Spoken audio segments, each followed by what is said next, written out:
For 3 years, the Atlantic Ocean felt like a graveyard. Merchant ships disappeared in the fog, tankers erupted into fireballs in the night, and entire convoys were torn apart by silent torpedoes that seemed to come from nowhere. Allied sailors lived every second waiting for the next explosion, a blast that might send them into freezing water where survival lasted only minutes. German U-boats were so effective that the sea itself became something to fear. But then, in May 1943, something extraordinary happened. In only 11 days, the unstoppable hunters of the Atlantic were destroyed in numbers no one thought possible. With help from small American escort carriers, warships many had mocked as too slow and too weak, the Allies suddenly wiped out 41 German submarines, turning the entire war at sea upside down. Those 11 days didn't just change the Atlantic. They ended the U-boat terror forever. The real story of those dramatic days begins much earlier, when the Battle of the Atlantic had reached its darkest point. By early 1943, the Allies were losing ships at a terrifying rate. More than 60,000 sailors had already died, and millions of tons of precious cargo, fuel, food, ammunition, trucks, aircraft, and medical supplies lay at the bottom of the ocean. Britain was struggling to breathe. Without these convoys, the island nation would starve. Factories would stop. The entire war effort would collapse. German leader Admiral Karl Dönitz was certain that his U-boats would strangle Britain into surrender long before the Americans could fully mobilize. And for a time, it looked like he was right. The U-boats had every advantage. They traveled in packs, surfaced at night, attacked in waves, and then slipped back beneath the waves before escort ships could respond. They had mastered the art of ambushing convoys, slipping between escorts, and firing torpedoes with devastating accuracy. On many nights, flames from burning ships lit up the ocean horizon like lightning storms. Allied sailors described the terror as living with death under your feet. A single mistake, a single moment of visibility could mean the end of their ship. But beneath this nightmare, something new was slowly taking shape. A type of warship that would turn the Germans' greatest strength into their greatest weakness. These were the escort carriers. Compared to giant fleet carriers, they looked almost laughable. They were smaller, slower, and carried far fewer planes. Many were converted cargo ships with simple flat decks placed on top. But they had one priceless advantage. They could travel with convoys across the entire Atlantic. For the first time, airplanes, those deadly machines U-boats feared most, could be present anywhere, at any time, even in the middle of the ocean, where submarines once roamed free. Even so, when escort carriers were first introduced, many American officers weren't convinced. Their speed was barely 18 knots. Their flight decks were short. Their air wings were tiny. How could something so limited make a difference in the vast, deadly Atlantic? But a few brilliant naval commanders realized something. U-boats did not need to be sunk by the dozens to change the war. They only needed to be hunted constantly, denied the safety of surfacing, forced underwater, kept moving, kept hiding, kept off balance. If aircraft could do that, even one patrol plane could paralyze an entire wolf pack. By the spring of 1943, the Allies reorganized these escort carriers into powerful formations known as hunter-killer groups. Their mission was simple: don't wait for U-boats to attack convoys. Go find the U-boats first. It was an aggressive strategy, and it terrified the Germans. Everything changed when one of these groups, the task force built around escort carrier USS Bogue, struck first. At dawn, aircraft launched from the small deck, flying low across the waves. Their pilots scanned the gray water for periscopes, wakes, splashes, shadows beneath the surface, or the glimmer of sunlight bouncing off a metal hull. U-boats, which for years had surfaced confidently in mid-ocean to recharge batteries, suddenly found themselves ambushed. The first kills happened so quickly that German commanders were stunned. They had no idea aircraft could appear so far from land. Once the hunting began, it didn't stop. Other escort carriers joined the attack. USS Card, USS Santee, USS Core, USS Block Island. Each group patrolled different sections of the Atlantic, sealing it off like a giant trap. Whenever Allied codebreakers decrypted German radio messages, the ships rushed toward the suspected location. Pilots would launch before sunrise, sometimes in freezing rain or thick fog, searching for the faintest sign of a submarine. The moment they spotted something, an oil streak, a suspicious ripple, the attack began. U-boats suddenly found themselves in a nightmare. They were being hunted from the air, forced to dive repeatedly until their batteries drained. Their crews grew exhausted, their food spoiled, their engines overheated. The ocean, once their sanctuary, felt like a prison. Every time they surfaced, another American plane appeared. Pilots dropped depth charges with growing precision, turning the ocean into a thunderstorm of underwater explosions.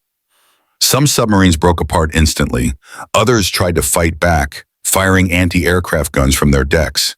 But the Escort Cariers fighters swooped in like hawks, strafing and bombing with relentless speed. By May 1943, the scale of destruction became impossible to ignore. U-boat commanders sent desperate messages home. Being hunted by aircraft everywhere, cannot surface safely, crew exhausted, boat damaged. Many U-boats have swept back to France, leaking oil and barely functioning. Others never made it home. And then came this 11 days, a period so shocking that even German high command refused at first to believe the reports. In just under 2 weeks, American escort carriers and their aircraft sank 41 German submarines. That number was more than the total lost in some entire years of the war. Admiral Dönitz, the man who built the U-boat fleet, was forced to pull his submarines out of the North Atlantic altogether. His wolf packs were bleeding out faster than he could replace them. The backbone of German naval power had been shattered, all because of the baby flat tops. The escort carriers no one took seriously. By the end of May 1943, the Atlantic was a different ocean. Convoys sailed with confidence. Supplies reached Britain in massive quantities. American war production flowed freely across the sea, fueling the liberation of Europe. The terror of the U-boats was gone, replaced by Allied dominance from the surface to the sky. Those 11 days marked the turning point of the longest, most brutal campaign of World War II. The hunters had become the hunted, and the war at sea would never be the same again. When May 1943 began, the Atlantic felt tense, like a battlefield holding its breath. The German U-boats were everywhere. Convoy routes swarmed with periscopes, and radio intercepts showed that Admiral Dönitz had unleashed almost every operational submarine he had. His goal was simple: break the Allied supply line once and for all. U-boat crews believed they were moments away from victory. They expected another month of easy hunting, another month of helpless convoys and burning ships. But the ocean they sailed into was not the same ocean they had dominated for years. Something new was out there, something they didn't understand yet, something watching them from the sky. It began quietly with the USS Bogue and its hunter-killer group steaming through the mid-Atlantic. The Bogue was small compared to the giant fleet carriers in the Pacific. Its deck was short, its hull narrow, and its top speed barely matched a merchant ship. To anyone who looked at it, the Bogue didn't seem threatening. Yet aboard were dozens of pilots trained for one purpose: hunting submarines. They weren't protecting convoys. They weren't waiting for emergencies. Their mission was aggressive, offensive, unrelenting. On May 1st, the Bogue launched a morning patrol into dense cloud cover. The pilots flew low, their radios crackling, their eyes scanning the waves for the slightest disturbance. Hours passed with no sign of the enemy. Then, suddenly, one of the Avengers spotted what looked like a thin, metallic line slicing the water. A U-boat's snorkel or periscope. As the plane swooped down, the object vanished beneath the surface. The pilot marked the spot and called for destroyers. Within minutes, 2 destroyers from the group arrived, their sonar pings echoing through the deep. The German captain below knew that he had been detected. He ordered a silent dive, but the escort's sonar was too sharp. Depth charges thundered into the sea. The U-boat twisted, dove deeper, tried to hide in thermal layers, but the destroyers didn't stop. They hammered the ocean with explosive force until finally a massive underwater detonation shook the surface. Oil and debris floated upward. It was the first kill of May, a warning the Germans didn't hear. But the deadliest moment was yet to come. On May 9th, a large wolf pack moved toward a convoy detected by German radio intelligence. They expected easy kills, but escort carriers had changed everything. Aircraft from the USS Bogue and Card were already in the area. They patrolled in rotating waves, ensuring almost no gap in coverage. Late that afternoon, a Bogue Avenger spotted 3 U-boats moving in a loose formation, something unheard of before. The pilot called for reinforcements. Within minutes, more aircraft converged, diving into attack runs. The submarines scattered, but they couldn't hide. Radar tracked them. Planes shadowed them from above. Destroyers closed in from miles away. One submarine was hit before it could dive. Another tried to run on the surface but was hit by rockets. The third dove deep, but destroyers hammered its position until it broke apart under pressure. It was chaos for the Germans, and the Allies finally saw what their escort carriers could truly do. The first 11 days of May revealed a new reality. Escort carriers weren't support ships. They were the deadliest U-boat hunters ever built. In just a week and a half, American groups had sunk submarine after submarine. They disrupted wolf packs, forced U-boats to flee, and broke the rhythm Germany had relied on for years. Convoys that once lived in fear suddenly found relief. Merchant captains slept easier. The ocean felt different, but the most shocking results were still ahead. The middle of May 1943 would become the bloodiest period the U-boat fleet ever experienced, a disaster so large that Germany would hide the numbers for months. And it all began with those first 11 days, when small escort carriers turned the Atlantic into a trap from which the U-boats could not escape. As May 1943 reached its midpoint, the Atlantic had become a nightmare for the German U-boat force, a place where the hunters had suddenly become the hunted, and every surfacing submarine risked running straight into the eyes of an American escort carrier. From May 10th to May 21st, the ocean turned into a trap so deadly that the Germans would later call these days Der Schwarze Mai, Black May, the darkest month in U-boat history. It all began when intelligence reports revealed a massive German push. Dozens of U-boats were ordered into the North Atlantic to overwhelm convoys and restore the dominance they once enjoyed. Admiral Dönitz believed the Allies had spread their air power too thin and that the wolf pack still had enough strength to crush the supply lines. But he didn't yet understand the new American strategy, the new technology, or the relentless tempo of the escort carrier groups. On May 11th, aircraft from the USS Bogue soared into the sky before sunrise, flying low against the waves to avoid detection. Within an hour, they found a snorkel cutting the surface. It was a U-boat attempting to run silently, yet the new airborne radar caught it anyway. The Avenger pilot attacked instantly, and depth charges exploded around the submarine as it dove, ripping its aft section apart and sending it spiraling into the deep. Just hours later, the USS Card Group located another submarine using HF/DF radio interception. Whenever a U-boat sent a message to its Wolfpack commander, American operators triangulated the position, and aircraft rushed out to investigate. That afternoon, Card's pilots found a surfaced U-boat charging batteries. The Germans panicked, scrambling toward their deck gun, but before they could fire a single shot, rockets screamed from the Avenger's wings and slammed into the hull. Flames burst upward as the submarine sank stern first, leaving only oil and debris behind. Dönitz received the reports with disbelief. 2 submarines lost in the same day? That had happened before, but what he didn't know was that many more were about to follow. May 12th delivered another brutal blow. A Bogue pilot flying in heavy cloud detected a radar contact and plunged downward through mist and rain until the silhouette of a submarine emerged below. The U-boat tried to dive, but the pilot dropped depth charges in a perfect, deadly pattern that hit the water just seconds before the submarine disappeared beneath the waves. The sea erupted. A massive plume of oil spread across the surface. Hours later, the USS Sank found 2 submarines traveling together, a rare formation that usually meant they were preparing to form a wolf pack. But the skies now belonged to the Americans. Sank aircraft hammered the first submarine with depth charges, while destroyers rushed in for the second. Using sonar to track every move, the escorts unleashed volleys of hedgehog mortars until a deep, muffled explosion signaled the submarine's destruction. 4 submarines gone in 2 days, something unheard of just months earlier. But the bloodbath wasn't over. May 13th became one of the deadliest single days in U-boat history. That morning, aircraft from the USS Bogue found yet another submarine on the surface. The pilot triggered his lee light, turning night into day, and seconds later, a string of depth charges straddled the hull. The U-boat lifted partially out of the water from the force, then split open and vanished. That same afternoon, the USS Card Group intercepted another radio message and launched a patrol.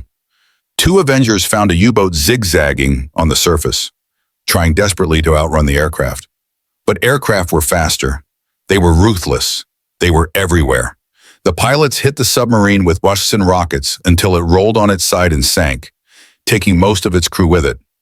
By nightfall, two more submarines were found by HF/DF, forcing the wolf packs into a chaotic retreat. For the first time in years, U-boat commanders felt something new.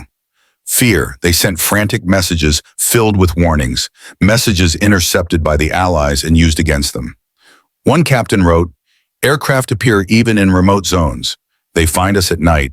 We cannot surface." Another reported, "Our losses are unsustainable." But the worst day was still to come. On May 14th, escort carriers delivered a crushing series of back-to-back strikes that shattered German morale. That morning, Guadalcanal aircraft located a U-boat shadowing a convoy. The pilots swooped down in coordinated attack runs, dropping depth charges that exploded in devastating arcs. The submarine was torn apart. Hours later, another U-boat attempting to escape westward surfaced to recharge its batteries, only to be spotted instantly by Card aircraft patrolling 100 miles away. The U-boat dove, but the pilots marked the position and circled like vultures. When destroyers arrived, they used sonar to track every movement, sending wave after wave of depth charges until the submarine imploded under pressure. By evening, a third submarine was found by Bogue aircraft. This one tried something desperate. It surfaced fully and fired anti-aircraft guns in every direction to keep the planes away. But Avengers were too fast and too disciplined.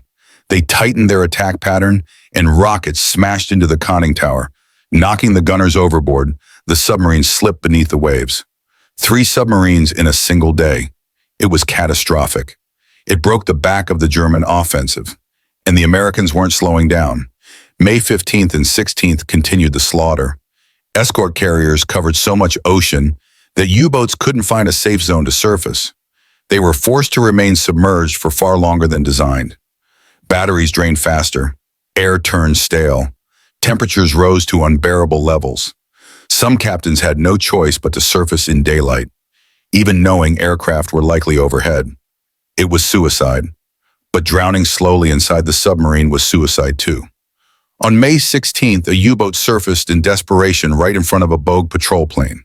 The pilot banked sharply, rolled into an attack dive, and dropped depth charges that detonated so close to the hull that the submarine broke in half. Another U-boat, U-648, attempted to escape toward Greenland but was spotted by aircraft. It was hunted relentlessly for hours until destroyers caught it on sonar and blasted it apart. The Germans were losing submarines faster than they could replace them. The collapse reached its peak on May 20th and 21st. Escort carriers from multiple groups spread across the North Atlantic like a giant net. German captains radioed their headquarters with messages bordering on panic. "We cannot surface. Aircraft attack day and night. We must withdraw." But withdrawing was almost impossible. Aircraft shadowed every U-boat attempting to return to base, pouncing on them whenever they surfaced. The Allied hunter-killer groups were no longer reactive. They were offensive, ruthless, unstoppable. And in those brutal 11 days, from May 10th to May 21st, American escort carriers and their destroyers sank so many submarines that the German Navy was forced to do something it had never done before: retreat from the Atlantic. In that short window of time, the U-boat fleet suffered losses so devastating that Admiral Dönitz later admitted the submarine war was effectively lost. 41 U-boats vanished, destroyed, scattered, or forced to flee, and the once terrifying wolf packs were reduced to shattered remnants. Convoys began crossing the Atlantic with unprecedented safety, and Allied commanders realized something historic had happened.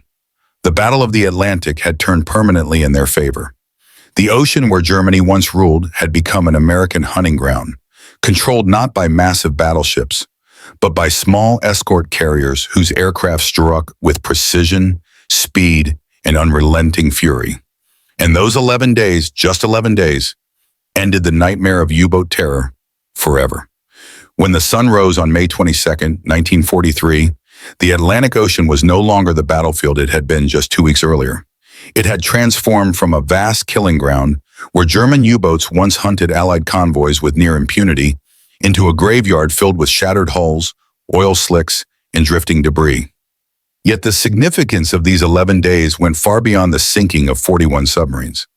It reshaped the entire course of World War II in ways that few people realize today. The American escort carriers had done more than defeat an enemy. They had broken a strategy, destroyed morale, and proven that innovation and coordination could overcome even the most feared weapon of the war. Before this turning point, Britain had been dangerously close to starvation. Cargo ships carrying food, ammunition, aircraft, tanks, and fuel were being sunk faster than shipyards could replace them. Every lost convoy tightened the noose around Britain's neck. Some Allied leaders believed that if Germany's U-boats increased their sinkings by even 20% in mid-1943, the entire British war effort could collapse within months. But after those 11 days, the reality flipped completely. Instead of convoys fearing the wolf packs, German submarines now feared the skies. Instead of the Atlantic being a U-boat playground, it had become a hostile environment where every surfacing attempt risked death from above. Escort carriers, once considered weak or slow, had turned into strategic weapons that shifted the entire momentum of the war. Their impact became clear almost immediately. Convoys that had previously required escorts in tight defensive circles now advanced across the Atlantic with confidence. Merchant captains reported going days without hearing a torpedo or sighting a periscope, something unimaginable just months earlier. German captains, meanwhile, wrote in their logs that their missions had become suicidal. Many asked to be reassigned, others considered mutiny. Some deliberately disobeyed orders to avoid confrontation with aircraft. The psychological effect was devastating. Submariners who once felt unstoppable now lived in constant dread. They spent days submerged in pitch-black compartments, sweating in 40-degree Celsius heat, breathing foul air, listening to sonar pings echo through the hull. Every ping meant an aircraft overhead. Every distant explosion meant another submarine dying. Escort carrier pilots remembered seeing submarines surface suddenly, with sailors jumping into the sea even before the first bomb dropped. Men so terrified of being crushed inside their submarine that they preferred the freezing Atlantic. The U-boat force had lost something even more important than steel. It had lost belief in victory. And once that belief died, the German Naval Command realized they were fighting a losing battle. But the strategic implications went even further. After the U-boat threat collapsed, massive convoys began crossing the Atlantic without heavy losses. This allowed the United States and Britain to build up the enormous stockpiles needed for the invasion of Europe. Tanks, fuel, artillery, landing craft, vehicles, aircraft parts, all of it crossed the ocean safely because the escort carriers had smashed the German submarine fleet. Without this, the D-Day landings in June 1944 might have been delayed by months or even a year, giving Germany time to strengthen defenses and possibly change the outcome of the war. Many historians argue that the victory over the U-boats was a prerequisite to winning the war in Europe. And those 11 days in May 1943 were the moment everything changed. But what made the escort carriers so uniquely effective? Ironically, the very traits that seemed like weaknesses turned into strengths. Their slow speed made them ideal for sailing with convoys. Their small size allowed them to be produced quickly and in large numbers. Their modest planes were perfect for patrol missions, where long hours over empty ocean mattered more than dogfighting ability.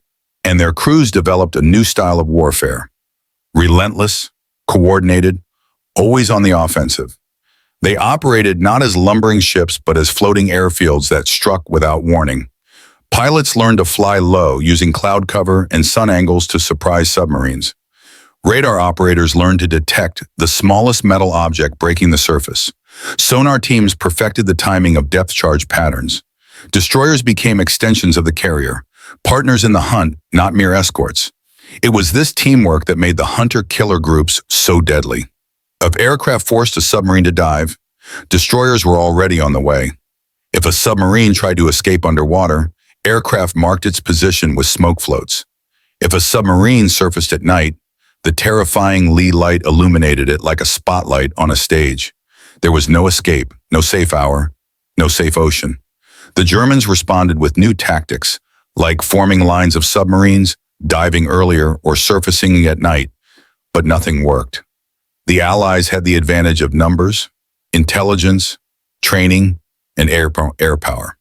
And each lost submarine wasn't just a ship, it was a crew of skilled men, and Germany couldn't replace them. By late May, Donitz pulled most remaining U-boats out of the North Atlantic entirely. The retreat was humiliating. It was forced. It was the first major strategic withdrawal in the U-boat campaign. And from that day onward, the German submarine force never again regained its earlier dominance. In just 11 days, the tide had turned permanently. After May 1943, Allied losses dropped sharply while German losses skyrocketed. Escort carriers continued to hunt submarines across the Atlantic, sinking dozens more over the next months. But the decisive break had already happened. The ocean that once belonged to the U-boats now belonged to the Americans, and the small, underestimated carriers that became legends. For the sailors who lived through it, the memory remained powerful. Pilots who had attacked submarines at dawn still recalled the dark silhouettes disappearing beneath the waves. Sonar operators remembered the chilling sound of a submarine breaking apart. Submariners who survived described the terror of hearing propellers overhead, knowing death might come at any second. For them, the 11-day onslaught had felt like the world collapsing around them. And yet, for millions of people across the Allied nations, those 11 days brought hope. Food arrived, fuel arrived, weapons arrived, armies moved, plans advanced. The U-boat shadow that once threatened everything was gone.